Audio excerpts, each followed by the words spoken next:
CAT 2022 slot 1. This is question number 21. So let's see this question. Let a be the largest positive integer that divides all the numbers of the form 3 की power k, 4 की power k and 5 की power k. And b be the largest positive integer that divides all the numbers of the form 4 की power k plus 3 into 4 की power k plus 4 into 4 की power k plus 2, where k is any positive integer. Then a plus b equals to. तो हमें a plus b का value बताना है. तो question clear है, हमें a भी लार्जेस्ट पॉजिटिव इंटीजर है और b भी लार्जेस्ट पॉजिटिव इंटीजर है, लेकिन कौन सा जो डिवाइड करता है a इस नंबर को और जो b है वो डिवाइड करता है बेसिकली इस नंबर को जो नीचे दिया हुआ है.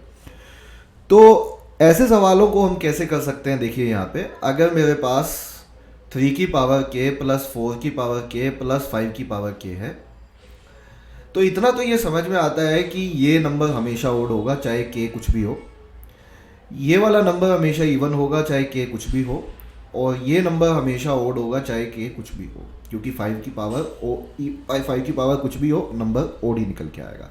तो ओवरऑल नंबर इवन बनेगा, इतना क्लियर हो जाता है हमें. इवन का मतलब है 2 का मल्टीपल तो होगा ही होगा.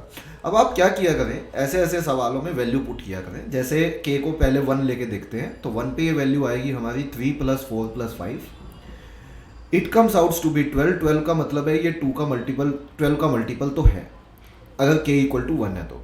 लेकिन अगर k इक्वल टू 2 लेते हैं तो ये आएगी वैल्यू 3 की पावर 2 9, ये 16 और 5 की पावर 2 ये 25, तो ये 50 बन जाएगी.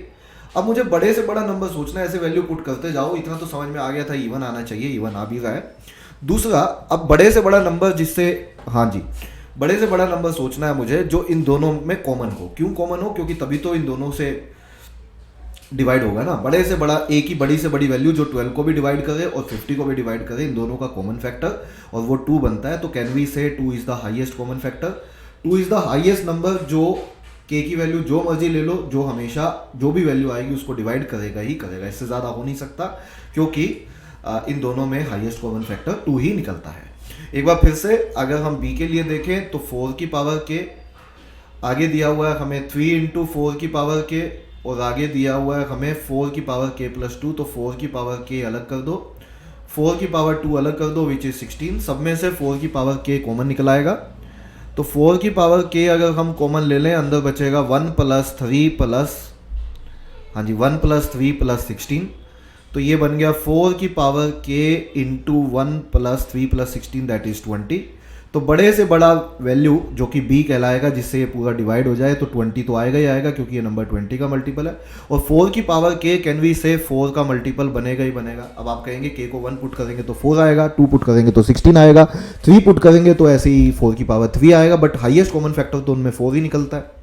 तो यहाँ से 4 हाईएस्ट कॉमन फैक्टर निकलेगा, यहाँ 20 का मल्टीपल तो है ही है, 20 हमेशा आएगा. तो b का वैल्यू 80 होना चाहिए, मतलब कि 80 is the highest number which would always divide this number, and 2 is the highest number which would divide always this number. कौन सा नंबर, ये वाला नंबर. ठीक है, तो हमें a प्लस बी का वैल्यू बताना था, तो a प्लस बी का वैल्यू होना चाहिए 2 प्लस 80. तो 82 इस क्वेश्चन का आंसर होना चाहिए, और 82 ही इस सवाल का सही उत्तर था. 82 is the right answer of this question.